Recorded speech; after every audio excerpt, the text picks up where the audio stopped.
Yeah, we had a whole bunch of lectures that were there by noted experts.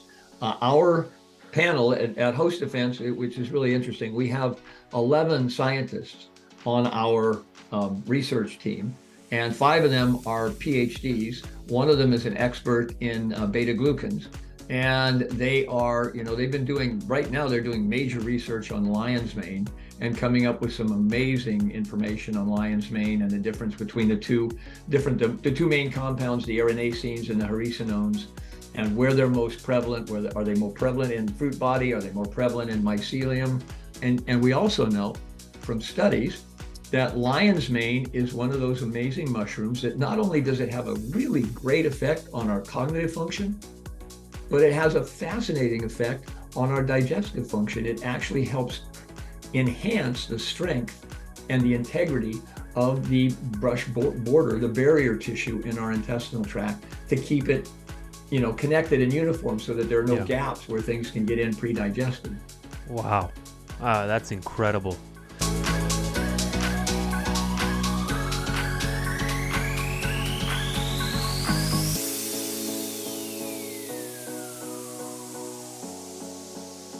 Welcome back, everybody, to the Healthy Habit Podcast. I'm your host, Dr. Dayan of Healthy Habit Medical Center. Look who's back, folks, Mr. Tom Dadant. If you missed the first time we talked to Tom, back in episode 35 of the Whoa. podcast, we talked to Tom. So here we are back for another run through to talk all things host defense.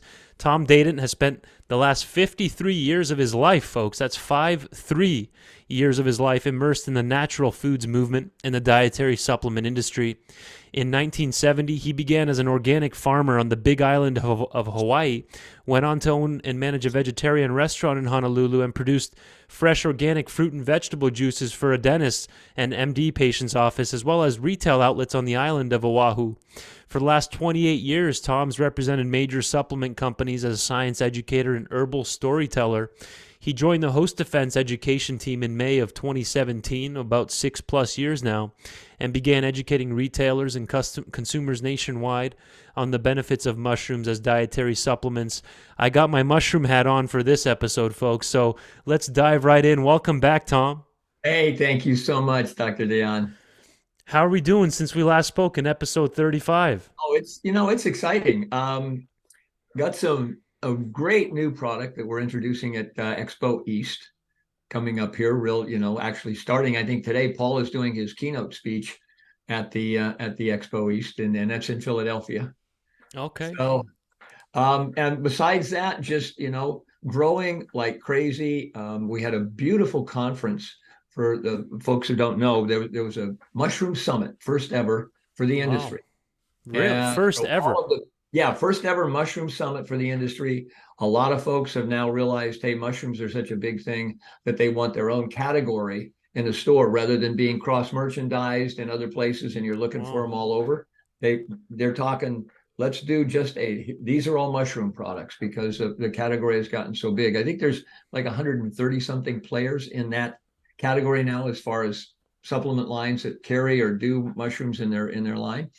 But we had a beautiful opportunity to present the idea of the difference between fruit body and mycelium, and there's sometimes on the internet there's some controversy about, oh, fruit bodies are better than mycelium and so on and so forth. We get a chance to talk about that. It was really kind of fascinating. We've got some great new research on that, and Hmm. so, man, I'll tell you, it's things are mushrooming all over the place. So tell us, what would that look like at a mushroom summit? How long would that last? What goes on there? Different demos, I'm sure, lectures. Tell us about that. Yeah, we had a whole bunch of lectures that were there by noted experts.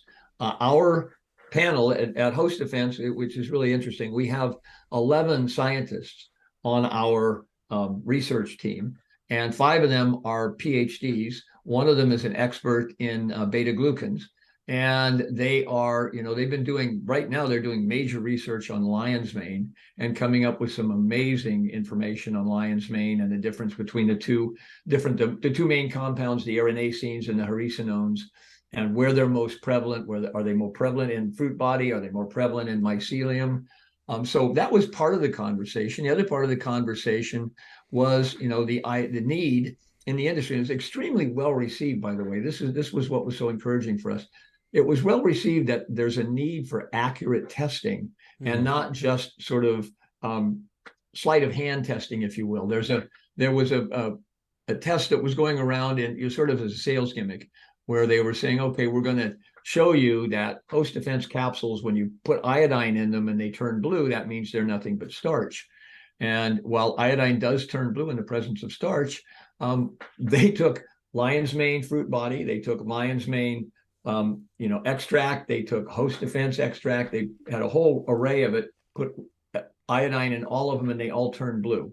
So it kind of, the inference was that, okay, if you take a host defense capsule, you put it in some water, you put some iodine in it, and it turns blue, it just means it's just starch. Well, the bottom line on that is that there are different types of starch, and they register differently. Amylose is a prebiotic starch. So, I'm sure your folks, because you're a wonderful educator yourself, I'm sure they know that prebiotic means that it's something we don't digest, but our microbiome digests. And so the starch that's present after the mycelium has fermented and digested the rice that we grow it on, is a prebiotic starch. So even though it's a starch, it's not a caloric starch. It's not something that we get, it's like we're going to get fat eating host defense, capsules because it's starch. No, it's actually a prebiotic. It's going to feed our microbiome. And we were able to prove that and show that, okay, so this test, it rather than saying, well, this makes host defense bad because it's all sugar, because that's obviously that's what starch is sugar. Because it's a polysaccharide. So you look at it, you say, okay, polysaccharide, multi-sugar. Okay, I guess they're right. But if it's long chain, we don't digest it. If it's short chain, it's caloric. We digest it. We get energy from it. So in rice, there are basically two primary starches. One is amylose, and the other is amylopectin. Yeah. Amylopectin we digest, and amylose is a long chain sugar that we don't digest, but our microbiome loves it. So the test was meant to prove that we were junk, and instead it was actually proving that we were right where we needed to be. We were feeding our primary immune system. That's our microbiome. Interesting. So can we make a case that mushrooms, they've been consumed for millennia by humans, and the close intricacy and tie with our own microbiome? You want to elaborate a bit more on that? Well, yeah, Seems like they work. Seems like it plugs right in. Fascinatingly enough, we have more genetically compatible or similar genetics with the fungal kingdom than we do with the plant kingdom. That's crazy. Now, and I have literally been into herbalism and been an herbalist for over 50 years. And when I first heard that, when I first came to Host Defense, I had studied up a lot, and I said, the one thing that I'm having trouble with is that we've got more in common with mushrooms than we do with plants. And I was proven, they showed me, and I was like, wow, that's just amazing. Mushrooms have been around helping plants to grow and helping humans for, like you say, for millennia and millennia and millennia. What's fascinating about it is the fact that with the mushrooms, we have so many things in common. We digest the same way. It's just that it's like our digestion has been turned inside. So we eat something, it goes down our esophagus, it goes down that alimentary canal, is what we call it, goes into our stomach. It's broken up by our hydrochloric acid in the stomach, then it goes into the small intestine, it's further broken down, then it's absorbed, and it goes into this large intestine, absorbed. It's being fermented. So especially our large intestine is like our fermentation tank, and then it gets excreted. Well, with the mushrooms, they don't digest internally because they're just the mycelium is single cell threads that weave all around and through each other and everything. And they're sentient, so they can tell which is the best way to grow, let's avoid that. Oh, this is, the climate is perfect for creating fruit bodies so that we can reproduce ourselves. They're very sentient. When you're walking on them, they know you're there. So literally, the fact of the matter is they're secreting enzymes out of that mycelial thread into what they're growing in. They're fermenting it, digesting it, and then assimilating it and using that to help them grow. So they're digesting by fermentation the same way that we do. They have compounds that are so similar to the compounds in our bodies that they actually work like locks and keys on our immune system. So, we've got different immune cells, and we don't want to go too deep into that, but we have Sure. different immune cells that function like locks. And they're what's called transmembrane. So they're Dectin-1 receptors are one of those. They reach out into our intestinal tract, and they're like antennae that are connected to a lock, and they're looking for the right key to turn that lock on and to activate the immune system. And there are compounds in mushrooms that do exactly that. They fit exactly like that key into that human lock, even though they're coming from a fungus. Wow. And that's fascinating. To me, that was Yeah. really fascinating that the mushroom can unlock a key in the human body that supports many, many different immune functionalities that we have. Right. That's incredible. I mean, you can take that in so many different directions here with the next question, but what would be a good host defense mushroom product that would support GI health that you've noticed over the years, like a standalone reishi or maybe more of a combo powder or one of the Actually, tinctures? Go that's a ahead. great question. Because every mushroom that we've tested, Dr. John, has been shown to be a prebiotic. So we know they're all feeding the microbiome. And some of them, like turkey tail or reishi, they actually are not only feeding the microbiome, they're feeding specifically like lactobacilli and bifidobacterium. They're feeding those, and those are two of the major probiotics that we have. But they're also down regulating some of what we would have called pathogenic microorganisms that we've got in our intestinal tract. Now, what we did based on that research is we came up with a product called Microbiome.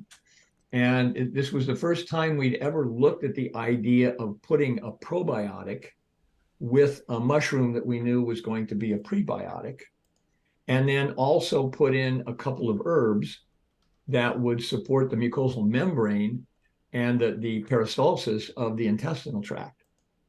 And so what we had the turkey tail, and we had the reishi, and we have the burdock root, and we've got marshmallow root, and we have there it is right there, and we have lion's mane in there along with the turkey tail, and we've got three of what are called SBOs, or soil bacterium, and those are all of the bacillus species. Now, what's fascinating about the bacillus species is that they're the ones that are they're the primary residents of our large intestine. Yeah. They're doing the major digestion and assimilation in the large intestine, and as we age, those are the species that dwindle the fastest in our large intestine. Mm-hmm. But what's fascinating about them is because, there's a lot of talk in the industry, especially about, well, if you take too many probiotics, you might get what's called SBO, small, or SIBO, small Yeah. intestinal bacterial overgrowth. Okay, well, that's quite likely true. You can get too many of a good thing in the small intestine, but in the large intestine, you want that bacteria to actually activate in the large intestine. And the fascinating thing about the bacillus is it's not a fungus, it's a bacterium, and it only activates in the large intestine. Mm-hmm. So it passes right through the small intestine. It's just inert. It's like, okay, just passing through, but it gets to the large intestine. It's like, okay, I'm home. And the survivability, so you don't have to refrigerate it. It's not like some of the really fussy probiotics you have to refrigerate. You can leave it on the shelf. It is shelf stable, and it's yet 92 to 98% survivability when it hits the right environment. It'll survive in outer space, Yeah. in a vacuum.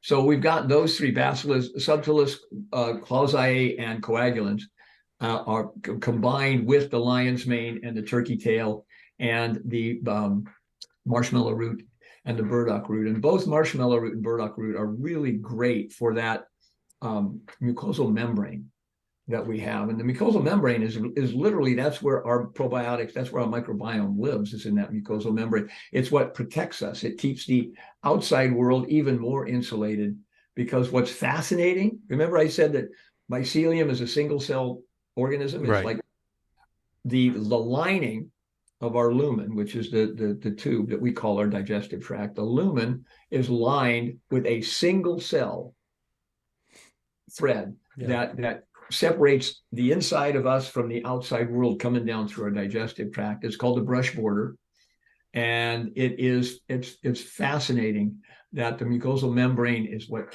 helps to keep that intact. And we also know from studies that lion's mane is one of those amazing mushrooms that not only does it have a really great effect on our cognitive function, but it has a fascinating effect on our digestive function. It actually helps enhance the strength and the integrity of the brush border, the barrier tissue in our intestinal tract, to keep it, connected and uniform so that there are no gaps where things can get in pre-digested. Wow. That's incredible. This might be the only mushroom product I've heard of that's designed specifically to support the microbiome and gut health, that has the probiotic blend in there with the herbs on top of it. And I'm just on hostdefense.com right here. That's all one word, hostdefense.com. It looks like they're sold out here online, but I'm sure you can email them and get on their waiting list or give them a call. Yeah, absolutely. But we also have them fully stocked here at Healthy Habit Health Foods. You can come into the store here as well. Multiple options to get your hands on this product. Did you want to add something to that, Tom? Oh, you know what? The thing about this that's so great is that it's all in one. Yeah. So, I mean, you hit the nail on the head. It's an all-in-one product. It's not like, okay, I'm taking a powder with some probiotics and I'm taking this and I'm taking that.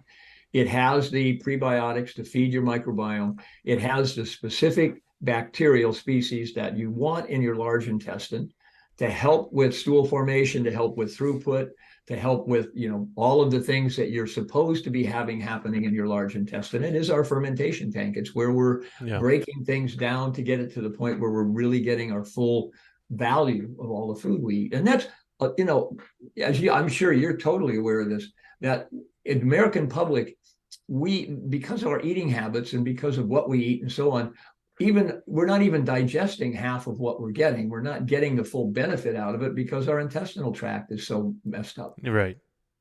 And so you've got those three mushrooms there. And you can see both lion's mane and reishi, they're supporting intestinal tissue barrier function. Yeah. Right? That's that firewall, if you will, that keeps everything inside of the intestine until it's been digested effectively to where we can actually use it. Fascinating. So why these, again, if you're looking at this, if you're writing this down, folks, the name of the product here is Microbiome, through their MycoBotanicals line, where they combine mushrooms and herbs together. It's a whole line through Host Defense mushrooms. Of course, they have standalone mushrooms as well, but this is a specific combo line they have. Why these three specific mushrooms? And for example, not like cordyceps, it has been included in here. Why turkey tail, lion's mane, and reishi? Well, Dan, that's a fabulous question too, because one of the things is the research that we've seen on turkey tail. There was even a study done on amoxicillin, which is an antibiotic, and they were looking at intestinal function and probiotic function for people who've taken amoxicillin. And it was found that turkey tail was extremely beneficial and much easier on the intestinal tract as far as rebuilding it and reactivating all of the better bacteria. There are so many studies that actually talk about specific pathogenic bacteria that turkey tail can actually lower the volume or content of, if you will. Fascinating. So about 1 teaspoon a day is a good starting point, it looks like? A day is absolutely perfect. And because what's fascinating is all of our mushrooms are grown on certified organic brown rice. And some people will say, oh, well, I'm worried about brown rice because there's arsenic in brown rice. We're testing for heavy metals. There's no arsenic. There's no trace of arsenic found in our brown rice. We're very fastidious about that. Yeah. Not only that, but when you're culturing your own mushrooms and you're doing it in an environment like we are, Paul Stamets has been a mycologist for over 40 years. He's a fanatic on cleanliness because he understands in the fungal kingdom, you can have cross-contamination easily because you got the little tiny, tiny spores of all these different funguses being released. So we have a clean room that when we bring scientists through our clean room where we're doing our inoculation, they're looking at our HEPA filter, which is a whole wall that's like 14 feet tall and 25 feet wide. That is a HEPA filter. And they're absolutely envious. Paul has this little toy that he likes to play with. We're in the outside room where we're getting ready, the ante room, we're putting on our lab coats and everything. He'll measure the particulate count in the air, and it'll be, in the 60,000 parts per million, per cubic centimeter like that. And then you go into the clean room and it's zero. You're standing in front of this wall and it's just absolutely pure air. Yeah, There's nothing else getting unbelievable. in. When you're inoculating that rice with the mushroom mycelium, that's all that's going in there. And when we grow it out, we know exactly what mushroom we've got. So we want to make sure it's pure. And the way to do that is your growing medium has to be clean and pure. The water you're using has to be clean and pure because, I mean, think about it now. We're being told the water that most of us are drinking contains plastic particles. Wow. And what are the issues with that? How would that affect the microbiome? That's a whole nother discussion. Yeah, that's a whole nother issue. That one is a whole can of plastic, as far as I'm concerned. But the thing is, breathing it in, I'm drinking sorry. it, having it in our food, it's just like the more we can eliminate it from its source, the better. And here's Yeah, Paul you got the ball. Stamets' Yeah. YouTube channel as well. If you go to YouTube and just type in Paul Stamets Official, he has 248,000 subscribers here.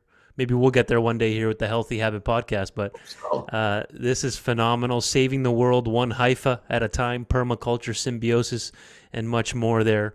You can just hit the videos tab here and stay in the loop with what Paul's up to here with and in his world of mushrooms. Do you want to add anything to this? Well, Paul really walks his talk. Paul is, he lectures all over the world. He is a renowned mycologist.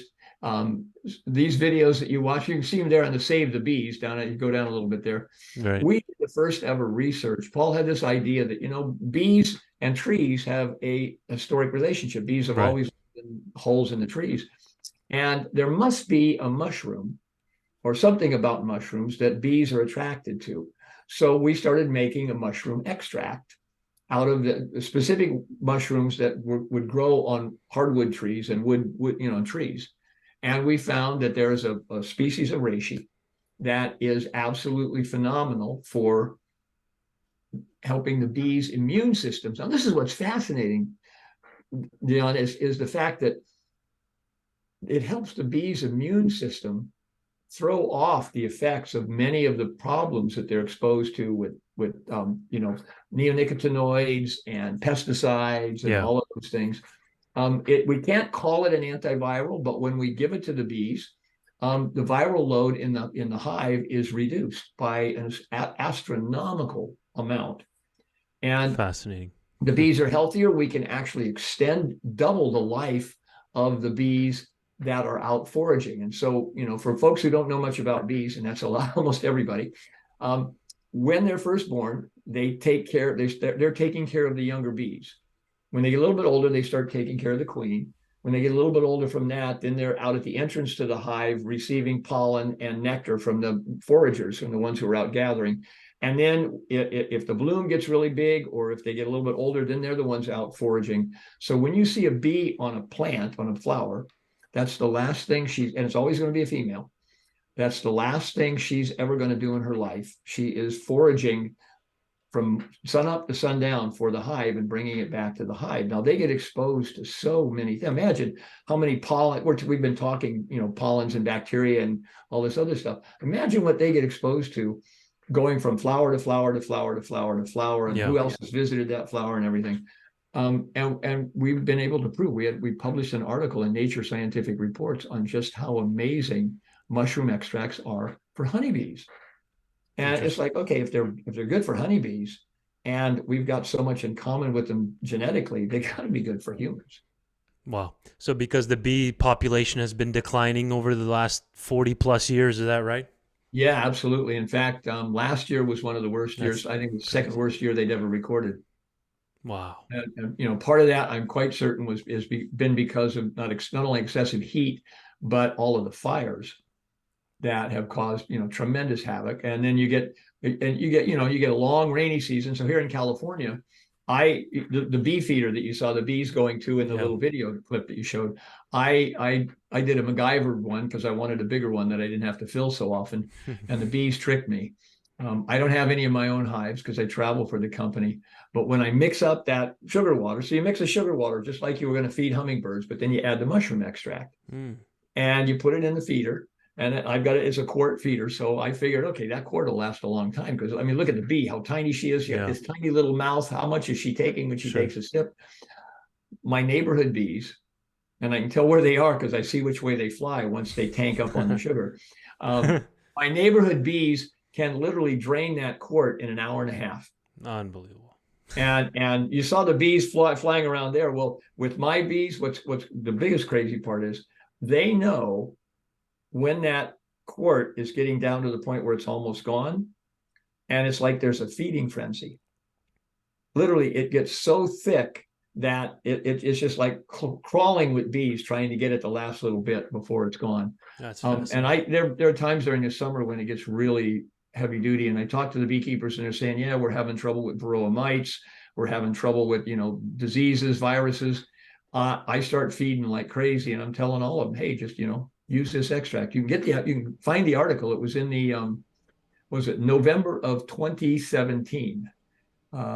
2017, 2018 in Nature Scientific Reports. It's still one of the most downloaded articles they've ever had in 150 plus years of history. Phenomenal. Again, folks, I suggest you go back to episode 35 where we first talked to Tom Dadant about all things mushrooms, and then watch this episode a couple times because you gave at least 10 reasons why we might want to consider that microbiome product through the MycoBotanicals line, which has the probiotics in there, plus the prebiotic blend with the herbs and the 3 different mushrooms that we discussed. So, and that, just like that brings us to the tail end of this interview, Tom. What's a good take home? Why should somebody that's dealing with gut health maybe consider the mushroom world instead of just a typical probiotic or gut herbs like milk thistle and things of that nature, marshmallow, which are both phenomenal, but why consider throwing on some mushrooms on board for gut health?